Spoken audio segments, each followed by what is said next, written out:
जय माता दी। साथियों, आप लोग देख रहे हैं नवरात्र पर विशेष कार्यक्रम भक्ति की साधना, शक्ति की साधना। आज हम आपको इस कार्यक्रम में सर्वप्रथम नवरात्र के विषय में जानकारी देंगे। नवरात्र का पर्व आते ही हर्षोल्लास और प्रकृति में एक दिव्य आनंद आ जाता है। दिव्यता के बीच में भव्यता रूप में माता का प्रकट होना और नवरात्रों का यह जो पर्व है, यह शक्ति के रूप में, शक्ति के 9 दिन के रूप में आश्विन शुक्ल पक्ष प्रतिपदा से नवमी तिथि तक मनाया जाता है। ऐसा कहा जाता है कि नवरात्र का जो यह पर्व है, ये माता भगवती का शयन काल माना जाता है। और शयन काल में जब माता होती है तो समय असुरी शक्ति संपूर्ण संसार में विघ्न पैदा करती है। असुरी शक्ति त्राहिमाम त्राहिमाम मचा के रख देती है। और जब इस प्रकार की प्रक्रियाएं होती है तो कहा जाता है कि ब्रह्मा ने माता भगवती का कातार निवेदन किया, भक्ति की, और दृढ़ मन के साथ में साधना किए। साधना के परिणाम स्वरूप माता भगवती का अनायास जागृत अवस्था में आना और ब्रह्मा के पूजन के समस्त बलियों को ग्रहण करना और प्रसन्न होकर माता भगवती ने ब्रह्मा की बातों को और ब्रह्मा के विषयों को प्रासंगिक करने के लिए संकल्प लिया। देवों के कार्य को सिद्ध करने वाली, मानवों के कार्यों को सिद्ध करने वाली, सप्त ऋषियों की या अन्य ऋषियों के कार्यों को सिद्ध करने वाली, यज्ञ धर्म कर्म आदि को सिद्ध करने वाली माता भगवती, आश्विन मास में इनका 9 दिन तक लगातार 9 स्वरूपों का पूजन किया जाता है। चारों ओर माता के जयकारे गूंजने लगते हैं, जय माता दी, जय माता दी। माता की भक्ति विशेष रूप से लिंग भेद, जाति भेद से परे होती है। ना यहाँ कोई स्त्री होता, ना कोई पुरुष होता। जो भी होता वो माता का भक्त होता, माता का लगातार स्मरण करता है, जोर जोर से आह्लादित होकर प्रसन्न भाव से और आस्था और श्रद्धा से जय माता दी करता रहता है प्रत्येक प्राणी। पृथ्वी की भव्यता और सौंदर्यता को प्रखारने वाली माता भगवती बीज का संवर्धन करने वाली, अभिरक्षण करने वाली देवी कहलाती है। कहा जाता है कि बीजों को पोषित करने वाली देवी माता भगवती प्रकृति स्वरूपा है। वायु में माता का वास, जल में माता का वास, पृथ्वी पर माता का वास, हर कण कण में यत्र तत्र सर्वत्र माता का ही वास होता है। माता के लगातार जयकारों के बीच में माता इस संसार में गोचर करती है, प्रविष्ट होती है। और जैसे ही माता पृथ्वी पर आती हैं, जयकारों से गूंजा यह संसार, इस बात में हर व्यक्ति लग जाता है कि माता भगवती की साधना कैसे करेंगे। साथियों, स्थापना कैसे करें? धर्म अवलंबी अनेकों प्रकार से साधनाएं करते हैं। कुछ लोग माता भगवती की साधना अपने गुरु के द्वारा प्राप्त दीक्षा के अनुसार, अपने दीक्षित परंपरा और मंत्रों के आधार पर करते हैं। उस आधार पर जो विधि होती है, जो श्रुति और स्मृति शास्त्र में सुनने को मिलती है, उसके अनुसार वो इस पर्व को मनाते हैं और कठोर साधना करके माता भगवती को प्रसन्न करते हैं ताकि लोक कल्याण हो सके, जगत का कल्याण हो सके। गृहस्थ व्रतोपासना में बंध जाता है, हर समय माता को मन में हृदय में स्मरण करता है और स्मरण करके माता को पूजने का मन भाव बनाता है।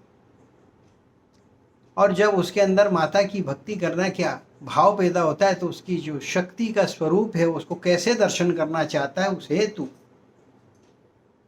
वो उसकी नियोजना करता है, योजना बनाता है। जय माता दी से शुरू होता है। स्थापना हमें कैसे करना है इस पर विशेष ध्यान देने की आवश्यकता है। आस्था है, मन में संकल्प है, माता भगवती के प्रति हम समर्पित हैं। प्रतिपदा की तिथि के दिन ब्रह्म मुहूर्त में शयन से जागृत अवस्था में आवे, अंतर्याग और बाह्य याग को शुद्ध कर लें। मन चित्त प्रसन्न, आत्म शांति मन में हो, आत्मा में शांति हो, विचार शून्यता का भाव हो। और फिर जो है सूर्योदय काल में स्नान करने के पश्चात सर्वप्रथम उत्तर दिशा में मुख करके जय माता दी का आवाहन करते हुए माता को आवाहन करें। हे माता, आप प्रसन्न हो, जग में गोचर करने वाली माता तुम सर्वव्यापनी हो, कण कण में आपका वास है, आप मेरे घर में पधारें, ऐसा प्रार्थना करते हुए आव्यामी, स्थापयामी, प्रतिष्ठायामी, और ऐसा कहते हुए उनकी प्रार्थना करें। करना क्या चाहिए? माता की पंचायतन पीठ, पंचायतन पीठ जो है वो निर्माण करना चाहिए। माता की भव्य मूर्ति नवरात्रि की काल में मूर्ति को स्थापना करें। भगवान श्री गणेश की स्थापना करें, कलश की स्थापना करें, नवग्रह आदि की स्थापना करें, सप्तमात्रिका, षोडश मात्रिका, 64 योगिनी, सर्वतोभद्र चक्र, ऐसे नाना प्रकार से पीठ को सज्जित करना चाहिए। और फिर माता भगवती का भव्य मंडप निर्माण करके उसके अंतर्गत उसके भीतर माता की स्थापना की जाती है। माता ज्योति स्वरूपा है, अग्नि का पुंज है, उत्सर्जना को देने वाली उत्सर्जन शक्ति स्वरूपा माता भगवती का जो स्वरूप है, नवरात्र में देवों के कार्य को सिद्ध करने के लिए शयन अवस्था से जागृत होती है। उनका प्रथम स्वरूप जो है वह शैलपुत्री का है। हिमालय के घर में जन्म लेने वाली माता भगवती शैलपुत्री के नाम से जानी जाती हैं। माता का दिव्य स्वरूप, अलौकिक स्वरूप, करोड़ों सूर्य के समान तेज को धारण करी माता गौर वर्ण स्वर्ण के सदस्य दिखाई देने वाली, अनेकों प्रकार के सुंदर सुंदर अलंकार को धारण की हुई माता भगवती का स्वरूप वृषभ के ऊपर विराजमान है। और वृषभ कौन? जो सोमनंदी है। और सोमनंदी किसे कहते? जिसके अंदर शिव के नंदी और माता भगवती की सिंह की दोनों की शक्ति एकात्म हो जाए तो वह सोम नंदी कहलाता है। अर्थात सोम नंदी के ऊपर सोम शांत स्वभाव की माता भगवती, कितना विहंग दृश्य है ये कि अग्नि का पुंज, सूर्य के समान तेज को धारण करने वाली लेकिन शांतता और शीतलता की परिचायक है माता भगवती। वृषभ के ऊपर विराजमान है। माता के 2 हाथ हैं, 2 चक्षु हैं, एक हाथ में माता के त्रिशूल और एक हाथ में पुष्प है। पुष्प को धारण करके माता अपना आशीर्वाद बिखारती हुई है। नवरात्र का प्रत्येक दिन खास है और खास होने के साथ पहला दिन विशेष रूप से उसमें विशेष है। कारण यह है कि माता भगवती का प्रागट्य होता है। और कब होता है? ये ऋतु का संधि काल माना जाता है, इसे यमदंत काल कहते हैं, जहाँ पर वर्षा ऋतु जो होती है वह समाप्त होती है और शीत ऋतु का आगम होता है।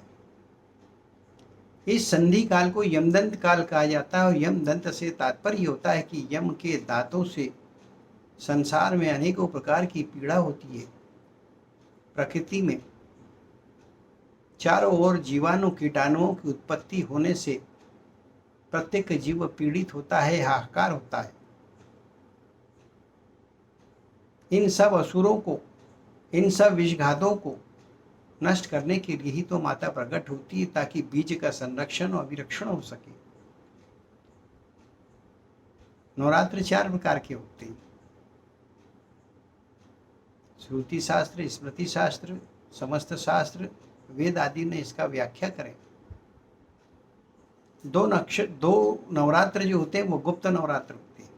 उन्हें जो शाक्त संप्रदाय के जो साधक होते हैं, जो गुरु दीक्षा को प्राप्त किए होते हैं, जो सन्यासी होते हैं, अधिकांश जो कठोर साधक होते हैं, उन गुप्त नवरात्रों को करते हैं। आषाढ़ मास और माघ मास में ये शुक्ल पक्ष में मनाया जाता है। बहुत कम लोगों को इसकी जानकारी है, लेकिन कुछ पिछले दिनों से इसका अत्यधिक प्रचार होने से लोग इसे जानते भी हैं। और 2 प्रत्यक्ष नवरात्र, शारदीय नवरात्र, जहाँ शीत ऋतु जाती है और ग्रीष्म ऋतु आती है, उस संधि काल में शारदीय नवरात्र है। क्षमा चाहूँगा, उस काल में चैत्री नवरात्र है। और जब वर्षा ऋतु जाती है और शीत ऋतु आती है तो वहाँ शारदीय नवरात्र होता है। चैत्री नवरात्र में तपन, माता का ताप संपूर्ण संसार में बिखरता है, तो वहीं शारदीय नवरात्र में शीतलता बिखेरती है माता जी। बीजों की उत्पत्ति करने के कारण, बीजों का विरक्षण करने के कारण जब हम माता के पीठ की स्थापना करते हैं तो उस स्थापना के काल में विशेष रूप से जवारों को बोते हैं, बीज का रोपण करते हैं। कलश के चारों ओर मिट्टी डालकर उसमें गेहूं रोपण किए जाते हैं और फिर धीरे धीरे वह जवारों का स्वरूप धारण करते हैं और जवार के रंग को देखकर यह तय किया जाता है कि फसल किस प्रकार की होगी, अन्न की उत्पत्ति किस प्रकार से होगी, जीव उसका भोग करेगा तो उसे क्या उसके फल की प्राप्तियां होगी।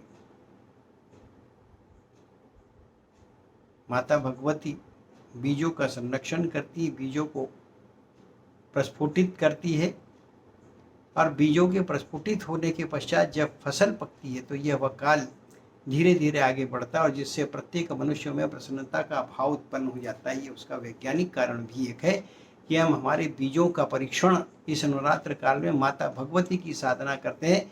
कहा जाता है कि भगवती प्रकृति में बीज उत्पत्ति करना का काम करती है, बीजों में शक्ति प्रदान करती है, उत्सर्जना करती है।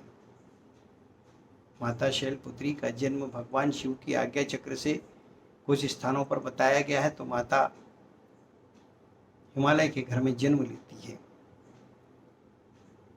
माता 3 गुणों की धारण करने वाली रजोगुण, सतोगुण और तमोगुण, इन तीनों गुणों के आधार पर अपने गुणमय शक्तियों के द्वारा संसार का संरक्षण करती है। तभी तो लोग जय माता दी जय माता दी जय माता दी करते हैं। तीनों गुण को धारण करने वाली माता जब से संसार में प्रकट होती है तो मनुष्य विभोर हो जाते हैं, पशु विभोर हो जाते हैं। समस्त चिंताओं का माता हरण करती है, समस्त मनोरथों को पूर्ण करने वाली होती है। हर कण में एक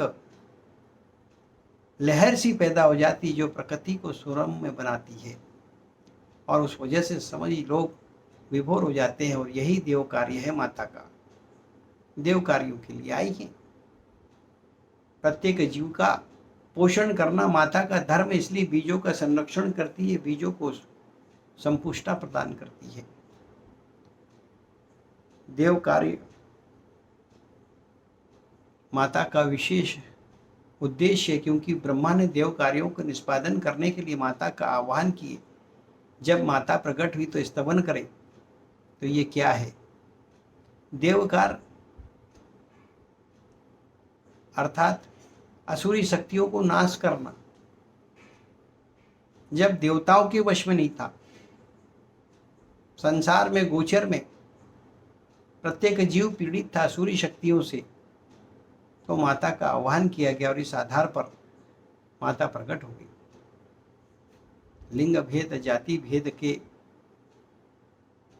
जो भी सिद्धांत है उससे माता विपरीत है। सबको समान दृष्टि से देखने वाली, सब पर समान कृपा दृष्टि करने वाली माता भगवती। माता भगवती का हम पूजन कैसे करें? इस बात पर यदि देखा जाए तो सबसे पहले मूर्त का हमेशा ध्यान रखें। प्रातःकाल जब आप शयन करके उठते, अंतर्याग और बाह्ययाग को शुद्ध कर लें। तो अंतर्याग और बाह्ययाग के शुद्धिकरण के उपरांत आप ध्यान रखें कि माता के सम्मुख विराजमान हो, पंचायतन पीठ स्थापित हो।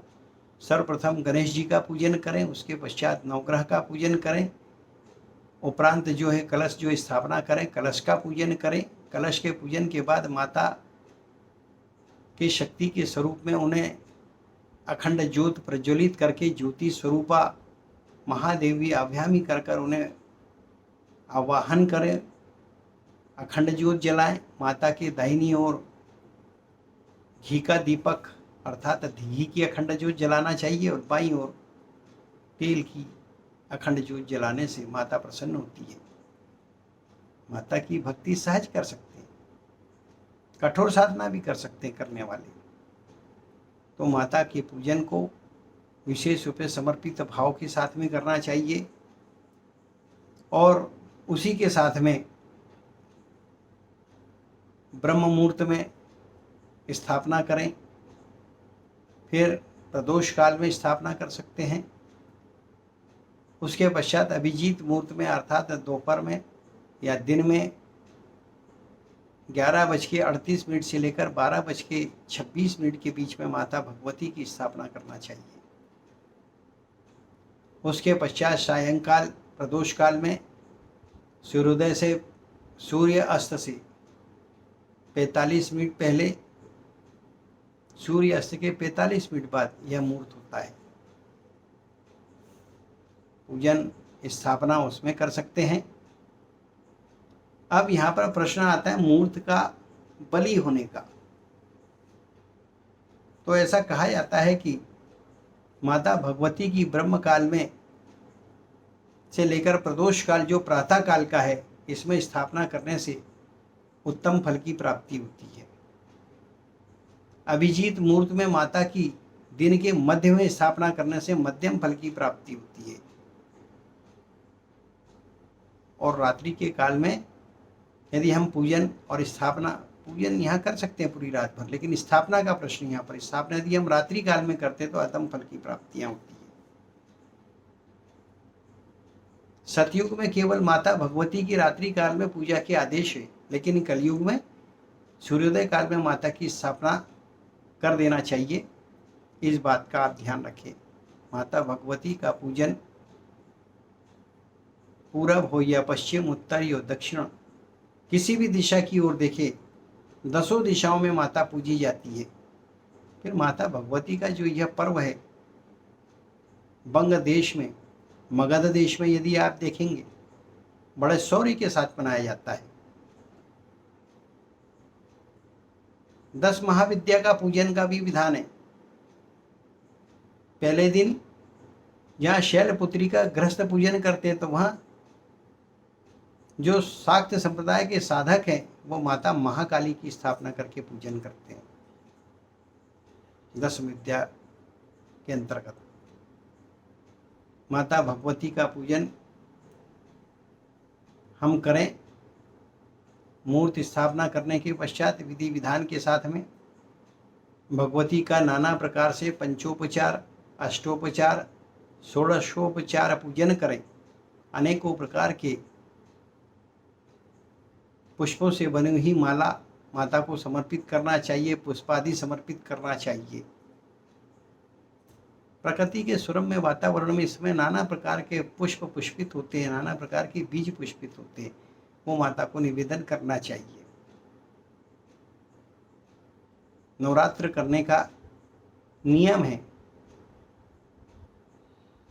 नेम संयम है, ब्रह्मचर्य का पालन करना चाहिए, असत्य संभाषण नहीं करना चाहिए, किसी दूसरे का दिल नहीं दुखाना चाहिए। शांत चित्त रहकर, अत्यधिक समय मौन रहकर यदि हम पूजन करते हैं और आराधना करते हैं तो माता से अनेकों प्रकार के आशीष की प्राप्ति होती है।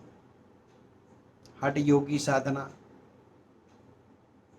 अपने शरीर को कष्ट देना, ये माता कभी आदेश नहीं करती, लेकिन कठोर साधना का माता का विधान भी है।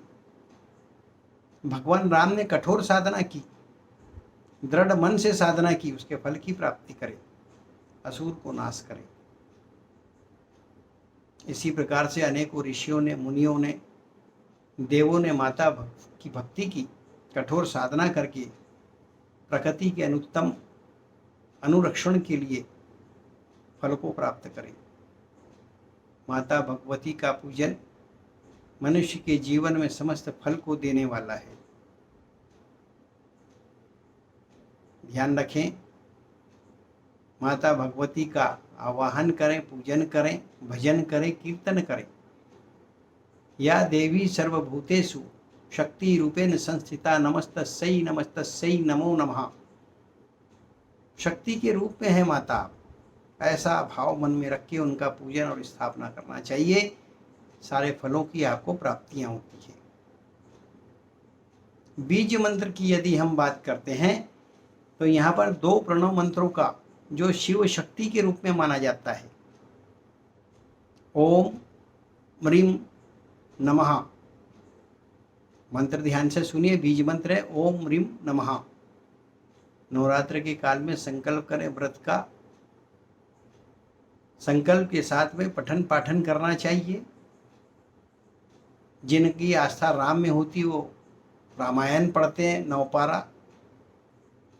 जो शक्ति के साधक होते हैं श्री भगवती पुराण, श्री मार्कंडेय पुराण और सप्तशती का पाठ करते हैं, काली कवच का पाठ करते हैं, अनेकों प्रकार के देवियों के पाठ किए जाते हैं। विशेष रूप से आप ध्यान रखें कि जब पहले दिन माता भगवती की आप स्थापना करते हैं तो उस काल में आपको माता के तीनों स्वरूप, माता महाकाली, माता महासरस्वती, माता महालक्ष्मी का ध्यान करके कलश की स्थापना करना चाहिए। और नवरात्र के 9 दिनों में अनेकों प्रकार के जो 9 रूप है माता के, उनका पूजन करना चाहिए। नवरात्रि की पहली मूर्ति जो है वह शैलपुत्री अर्थात शैलपुत्री को नमन करते हुए प्रार्थना करना चाहिए कि हे माता, आप संसार में प्रकट हुई हैं, प्रकट होकर आप संसार में प्रत्येक जीव का रक्षण करना आपका उद्देश्य है। हे माता, आप मेरी भी रक्षा करें। किसी भी प्रकार का कष्ट हो, किसी भी प्रकार का दुख हो, बाधा हो, सब निवारण होता है। माता भगवती का 9 दिन तक लगातार 9 स्वरूपों में पूजन करने वाली जो महिला संतानहीन है उसे संतान की प्राप्ति होती है, जो धनहीन है उसे धन की प्राप्ति होती है, जो शक्तिहीन है उसे शक्ति की प्राप्ति होती है, जो विद्याहीन है उसे विद्या की प्राप्ति होती है। ऐसा कौन सा गुण है, ऐसा कौन सा मनुष्य का क्रिया धर्म है जो उसे प्राप्त नहीं होता। माता भगवती से आप सर्वदा सर्वथा अपने समस्त स्वार्थों की पूर्ति के लिए निवेदन कर सकते हैं। आप हमारा ये जो कार्यक्रम देख रहे हैं टीटीआई न्यूज चैनल के द्वारा देख रहे हैं। लगातार हम आपको 9 दिन तक माता के 9 स्वरूपों को आपके बीच में रखेंगे, दर्शन कराएंगे, मनोभाव से कराएंगे। आप भी मनोयोग को बना के रखें, माता भगवती का विधि विधान से पूजन करें। यदि विधि विधान से पूजन नहीं कर पाते तो आप बिल्कुल चिंता न करें, इस बात का आप ध्यान रखें, आपको समस्त फलों की प्राप्ति हो। माता भगवती के स्मरण के साथ जय माता दी, जय माता दी, जय माता दी।